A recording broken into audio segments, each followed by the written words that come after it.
বাংলা বলছি চ্যানেলটি সাবস্ক্রাইব করুন এবং সমস্ত অনুষ্ঠানের আপডেট পেতে বেল আইকনটি অন করুন।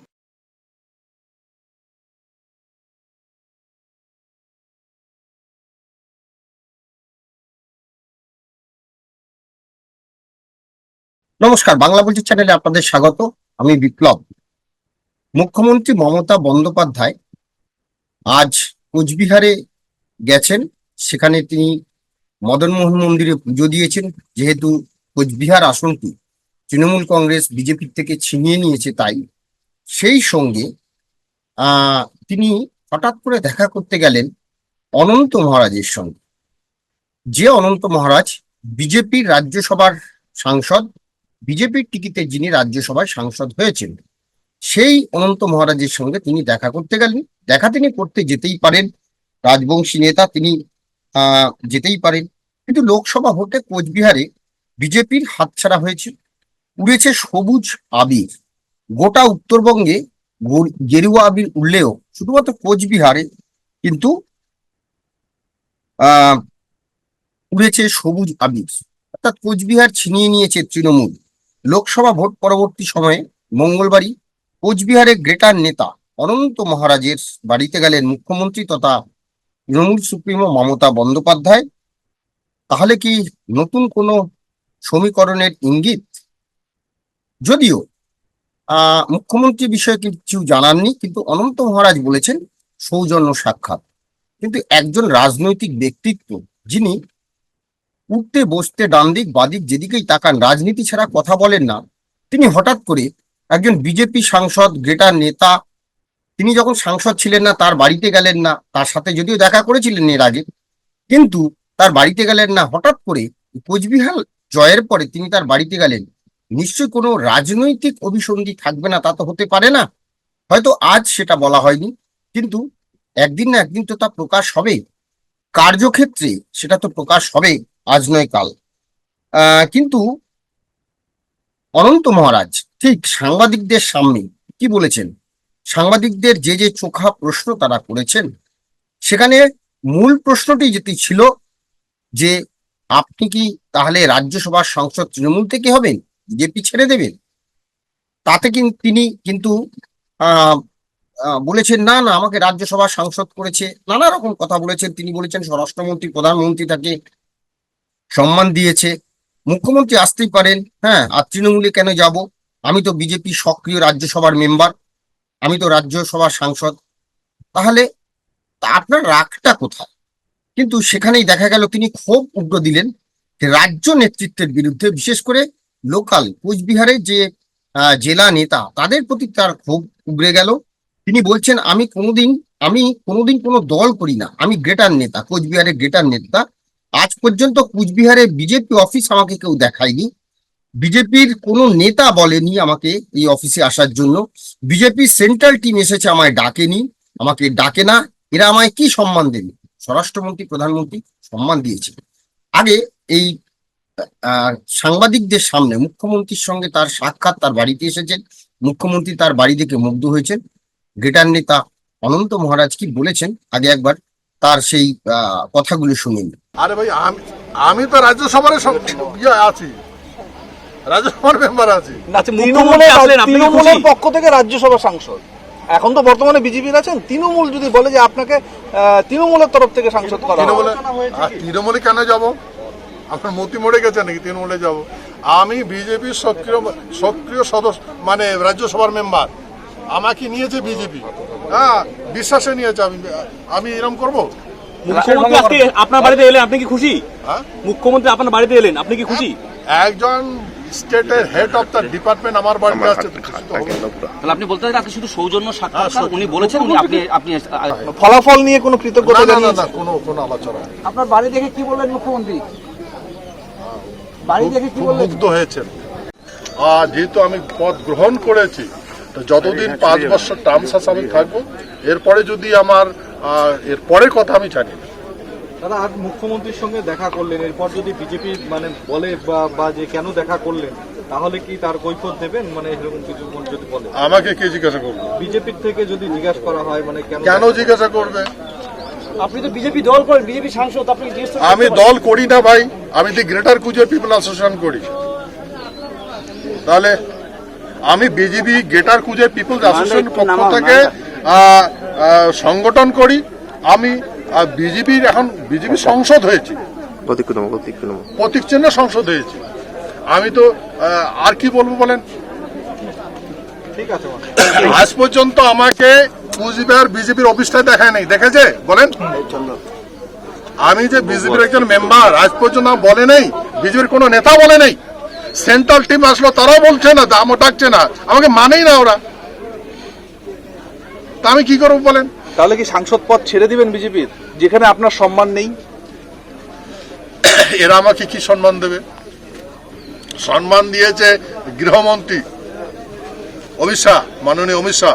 সম্মান দিয়েছে প্রধানমন্ত্রী, যে আমার সঙ্গে কুচবিহারে দেখা করেছে, হ্যাঁ, আমার সঙ্গে বৈঠক করেছে। তা কার সম্মান চাবো বলেন?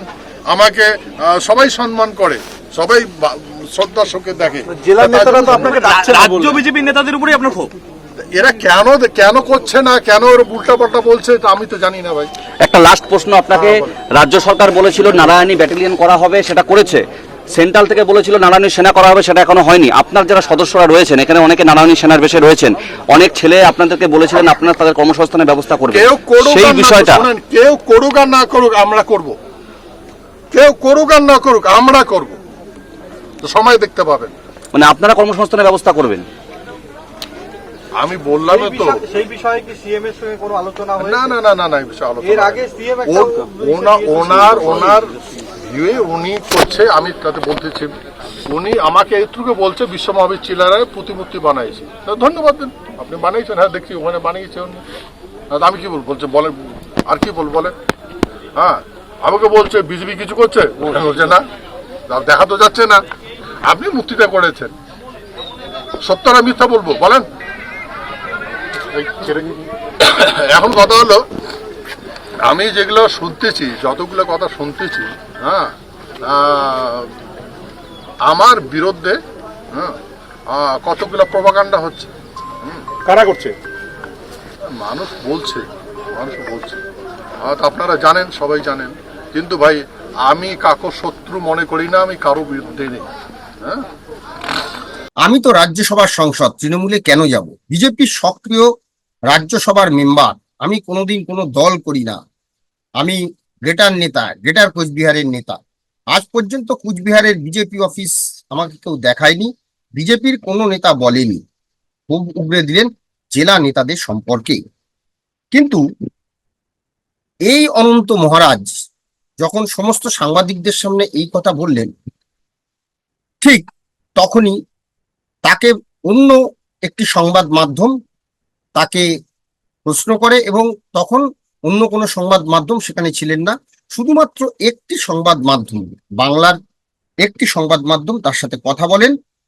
তিনি কিন্তু সেখানে ক্ষোভ প্রকাশ করেছেন। তিনি সেখানে বলেছেন যে কেন্দ্রের প্রতিশ্রুতি বিন্দুমাত্র কার্যকর হয়নি, পৃথক কেন্দ্র শাসিত অঞ্চল চাইছেন গ্রেটার নেতা। অর্থাৎ ওই যে তিনি বললেন যে না না, কোনো রাজনীতির কথা হয়নি মুখ্যমন্ত্রীর সঙ্গে। তা কি হতে পারে? একজন রাজনৈতিক ব্যক্তি যিনি তার বাড়িতে গেলেন, তিনি ঠিক তার উল্টো দিকে অপোনেন্ট যিনি বলতে পারেন সৌজন্যের রাজনীতি, কিন্তু আমরা দেখেছি এই সৌজন্যের রাজনীতি এই বাংলায় করতে গিয়ে কি অবস্থা হয়েছে।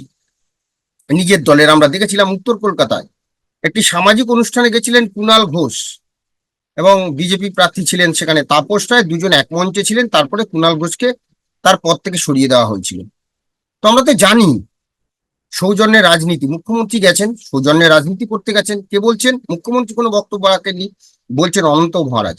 এই অনন্ত মহারাজ যখন সমস্ত সাংবাদিকরা ছিলেন তাদের সামনে যে কথা বলছেন, আর যখন একা কোনো সংবাদ মাধ্যমকে তাদের চোখা চোখা প্রশ্নের সামনে পড়েছেন, তখন তিনি তার ক্ষোভ উগরে দিচ্ছেন।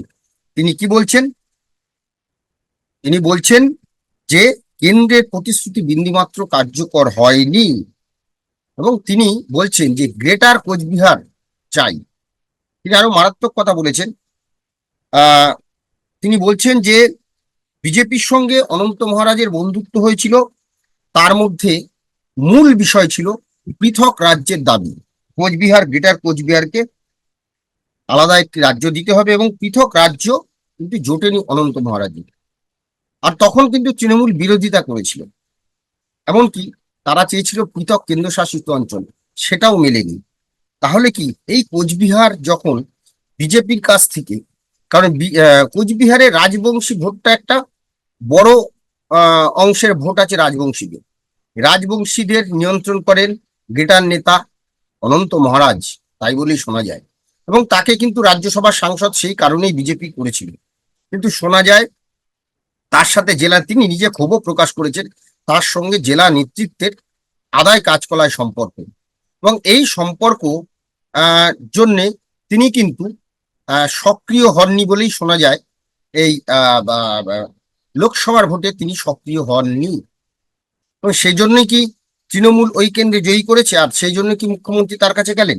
সেটি যেমন একদিকে প্রশ্ন, তেমনি আরেকদিকে প্রশ্ন যে তিনি বলছেন যে একটি সংবাদ মাধ্যমকে পরে বিজেপি সরকার যে প্রতিশ্রুতিগুলো দিয়েছিল একটাও কার্যকর হয়নি, বিন্দুমাত্র কার্যকর হয়নি। কোচবিহার রাজ্য সংবিধানে তো ছিল সি ক্যাটাগরি স্টেট ছিল, এই সি ক্যাটাগরি স্টেট কিভাবে অবলুপ্ত সেটা আমরা জানতে চেয়েছিলাম। কিন্তু সেই সময় অনন্ত মহারাজের দাবি, তারা পৃথক রাজ্য চেয়েছিলেন, কিন্তু সেই সময় তাদের বলা হয়েছিল কেন্দ্র শাসিত অঞ্চল হলে ভালো হবে, তাহলে কেন্দ্র সরাসরি নজর দিতে পারবে, কেন্দ্রীয় সরকার সরাসরি নজরও দিতে পারবে। কিন্তু তিনি এখন আক্ষেপ করে বলছেন ভোট ঘোষণা হয়ে গেল, ভোট হয়ে গেল, কিন্তু রাজ্য বানিয়ে দিল না, কেন্দ্র শাসিত অঞ্চল হলে হবে, কেন্দ্রীয় সরকারের হাতে থাকতো, সেটা করলো না। আমাকে অমিত শাহ বলেছিলেন তিনি বিষয়টি দেখছেন, কিন্তু রেজাল্ট কি হচ্ছে জানি না। সেটা যেমন একদিকে বলছেন, তেমনি আরেক দিকে যখন সাংবাদিক প্রশ্ন করছেন তাহলে কি আপনি তৃণমূলের কাছে এই রাজ্য ভাগের দাবি তুলবেন, পৃথক রাজ্যের দাবি তুলবেন? তিনি বলছেন যে তৃণমূল কংগ্রেস দল হিসেবে পৃথক রাজ্যের বিরুদ্ধে হতে পারে, কিন্তু পশ্চিমবঙ্গ সরকারের বিরুদ্ধে নয়। তার যে কথা যে তৃণমূল সরকারের বিরুদ্ধে, অর্থাৎ তৃণমূল সরকার বাংলা ভাগের বিরুদ্ধে হতে পারে, কিন্তু পশ্চিমবঙ্গ সরকার নয়, এর বিরুদ্ধে নয়। পৃথক কেন্দ্রশাসিত অঞ্চলের দাবি আরো জোরদার করে তিনি বলেন, এটাকে যদি কেন্দ্রশাসিত অঞ্চল করা হতো, এখানকার মানুষের সার্বিক বিকাশ হতো, সরাসরি ফান্ড আসতো এখানে, কিন্তু সেটা হলো না। যা দেখলাম এখানকার মানুষের কপালে লাথি দেওয়া হয়েছে। আমার বিশ্বাস যতক্ষণ না পৃথক রাজ্য হচ্ছে ততক্ষণ এখানকার মানুষ হাল ছাড়বে না। তাহলে কি এই যে মুখ্যমন্ত্রীর সঙ্গে গ্রেটার কোচবিহার নেতা অনন্ত মহারাজ তিনি যে দেখাটা করলেন, সেই দেখাটার মধ্যে কোথাও সূক্ষ্ম রাজনীতি ছিল না? তিনি বলছেন সৌজন্যের সাক্ষাৎকার, 2-2-4 কবে হয় আমরা সেদিকে দেখব, কিন্তু কোন রাজনৈতিক ব্যক্তিত্ব তিনি রাজনীতি ছাড়া হঠাৎ করে কথা বলবেন বা সৌজন্য দেখাতে যাবেন তা হয় না। ভেতরে কেউ ছিলেন না, অতএব জানা যাচ্ছে না আদৌ মুখ্যমন্ত্রীর সঙ্গে কি কথা হয়েছে। এখন প্রশ্ন যে আগামী দিনে, প্রথমে যখন তিনি রেগে গেলেন, কথাটা বললেন যে আমি তো রাজ্যসভার সংসদ, তৃণমূলে কেন যাব, অর্থাৎ এই কথার মধ্য দিয়ে কিন্তু অনেক কিছু বিষয় লুকিয়ে রয়েছে, যে আগামী দিনে এই কোচবিহারের রাজনীতি, এই সৌজন্যের রাজনীতি কি সৌজন্যই থেকে যাবে, নাকি এই সৌজন্যের রাজনীতি, এই সৌজন্যের মধ্যে কোথাও একটা সূক্ষ্ম রাজনীতি, আজ সূক্ষ্ম রাজনীতির বীজ বপন করা হলো, এবং সেই বীজটা আগামী দিনে বৃহৎ হবে। আমরা সেদিকেই নজর রাখবো। আপাতত আমাদের এই আলোচনা নিয়ে আপনাদের মতামত কমেন্টস বক্সে জানাবেন। ভালো লাগলে অবশ্যই লাইক দেবেন। সবাই ভালো থাকবেন। নমস্কার।